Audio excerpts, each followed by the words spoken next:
Ito yung presyo ng second hand, yung gamit na Honda TMX 125 Alpha, na kung bibili ganito yung presyo na.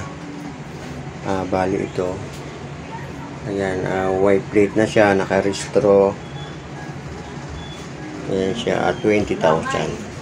Kasi ito, ibinibenta ko na ito ng 20,000, itong aking si Honda TMX. Kasi wala nang maparkingan ako at saka hindi na ginagamit. Wala nang gumagamit ito. So, para mapakinabangan naman ng iba.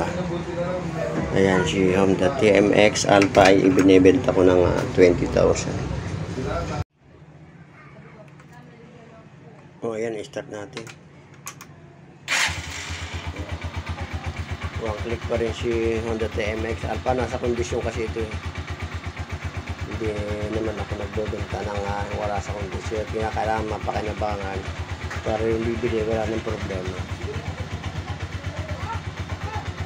Ayan. Daan na lahat.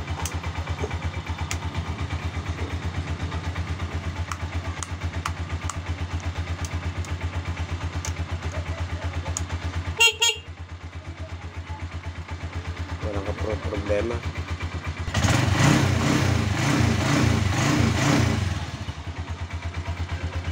Daan na lahat. Walang problema pa. Sasakyan na lang. Okay, thank you.